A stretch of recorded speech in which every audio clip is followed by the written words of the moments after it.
শুরু করে এবং বিভিন্ন ধরনের কথা আলোচনা করছে। জাস্ট আজকে তিনটা পক্ষাপেক্ষে একটা কবিতা আবৃত্তি করবো। কবিতাটা শাস্ত্রের উপরে লেখা, শাস্ত্রের উপরে লেখা, লিখেছেন চৈতন্য দাস। সপ্তবেশী মাতা চৈতন্য দাস। হাসপাতাল ও নার্সিংহোম ডাক্তার নার্স চালায়, যাদের হাতে পড়লে রোগী রোগ ব্যাধি সব পালায়। রোগীর কাছে ডাক্তার যেন পরিত বড় পিতা, নার্সরা হলেন মায়া ভরা মহিষী মাতা। হাসপাতালে নার্স সেবিকা মমতার মন ভরে, ভরদিন মান হাজার হাজার রোগীর সেবা করে। কর্মে তারা প্রেরণাময়ী মায়ের ভিন্ন রূপ, অক্লান্ত পরিশ্রম নিরন্তর নিশ্চুপ।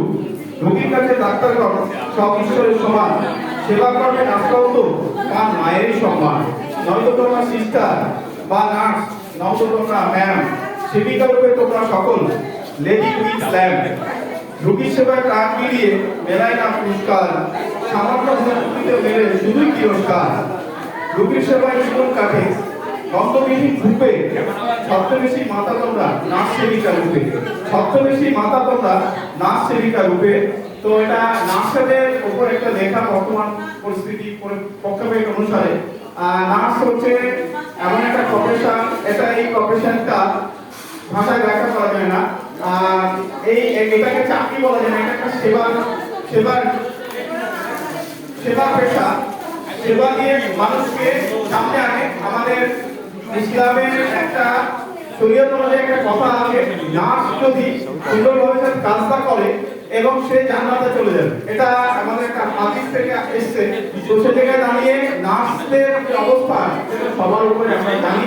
তাই আজকে দিনে সবাইকে উদ্যোক্তাকে, বিশেষ করে রেসিপিকে, আমাদের সমাজকে ধন্যবাদ জানাই। কারণ এই প্রোগ্রামটা যখন আমাদের কলকাতা থ্রু দিয়ে যখন কথাবার্তা হয়, তখন কিন্তু দিদিরা ফার্স্ট এসেছিল, গত বছর হয়েছিল। প্রোগ্রামটা এবার অনেক রক্তদাতা হবে এটা আমরা আশা করছি।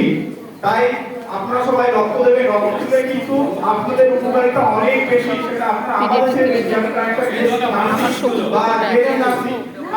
স্বাস্থ্যের ক্ষেত্রে ডাক্তারের পরে যদি আমরা রোগী জানি, কারণ রক্ত দিলে তাদের উপকার হয়, আমাদের বিভিন্ন ধরনের রোগের উপকার হয়। তারপর বিভিন্ন ধরনের ক্যান্সার রক্ত দিলে কিন্তু রোধ হয়। তো ওজন কন্ট্রোল হয়ে যায়, হাই প্রেশার কন্ট্রোল হয়ে যায়, মানসিক শান্তি পাওয়া যায় রক্ত দিলে, বিভিন্ন টেনশন দূর হয়ে যায়। নতুন নতুন রক্ত কণিকা রক্ত উৎপাদনে উজ্জীবিত করে রক্তদান প্রক্রিয়া।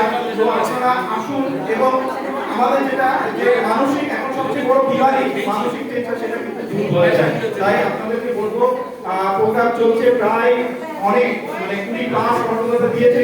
রক্ত আজকে জিনিসটা হবে সারা রাজ্যে একটা ভালো রক্ত থাকবে, এটা আমরা আশা করতে পারি। আমরা আমাদের ব্লাড ব্যাংকের থেকে আমরা চেষ্টা করি এই ক্যাম্পটা আমাদের চেষ্টা করছিলাম যে আমাদের একটা ক্যাম্প করা, যেটা থ্যালাসেমিয়া দিবসে। তখন দিদিদের সঙ্গে যখনই আমাদের কথা হয়, তখন দিদিরা এই খেলাটাকে, গেমটাকে, প্রোগ্রামটাকে আমাদের করে নেয় কি করে, যে নার্সদের আমাদের প্রোগ্রামটা করতে হবে। তো এটাও ভালো, আমরা তো আছি সারা জীবন আমাদের নার্সরা যদি ইন্সপায়ার হয়ে করে অন্য হসপিটালকেও রাস্তা দেখাবে, এটা আমরা আশা রাখতে পারি। সবাই কাজের মানুষ, সবাই কাজে ব্যস্ততা থাকে, এই সমাজ সেবার মতো কাজে একটা আলাদা অনুভূতি আছে, মানসিক শান্তি আছে। তাই আপনাদেরকে বলবো, আপনারা রক্তদানের সাথে আসুন, মানুষকে ইন্সপায়ার করুন, আর এরপরে আরো রক্তদান করবেন।